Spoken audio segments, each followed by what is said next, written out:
In 1995, I put together this concept to put a bunch of independent record stores together to share ideas and to work records that we all love, that we discovered in our store.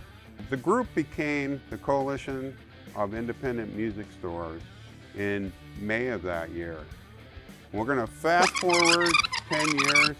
We're going to have our 10th anniversary celebration in Seattle. The industry is still doing fairly well, but it's on the decline at that time. Matt Vaughn from Easy Street, he was the host store in Seattle. He was going to put together some surprise artists to play for the event. We had Cameron Crowe showing a new movie with his wife, Nancy Wilson. We had John Doe play for us. We had a Barzook showcase inside the EMP. It was just an amazing convention. But there was one surprise artist nobody knew about. It was going to happen over at the Easy Street store. Now, Matt Vaughn didn't even tell any of his employees. He was sworn to secrecy with the band that the word would not get out that they were playing the store.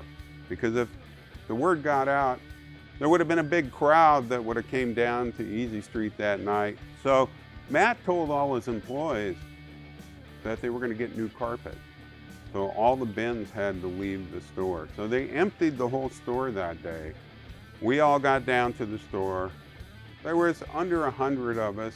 We got to see Pearl Jam play in Easy Street Records in West Seattle. This was amazing. I was standing like 4 or 5 feet from the stage. The band put on a full set. The band was great friends with the store. They lived in the West Seattle area. They shopped there on a regular basis. They believed in the independent record stores. That's the main reason why they wanted to do this. And they were a big friend of Matt Vaughn. So we're inside the store and the energy level is just out of control. The band did their set. Everybody was blown away.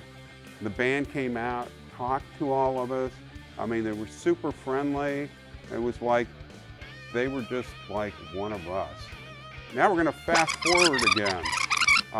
In 2019, for Record Store Day, we picked an ambassador. And Pearl Jam became the ambassador for Record Store 2019. They also decided to take that performance from 2005 and put it out on vinyl for the independent stores to sell. This was the biggest selling record for Record Store Day that year. I am actually on the front cover. I've never been on the front cover of a record. That was pretty amazing in itself. And all these people on this cover were part of the coalition of the independent music stores. Out of the coalition, 2 other coalitions started. Out of that, the 3 coalitions are responsible for starting Record Store Day in 2007, and that became the beginning of the renaissance of vinyl.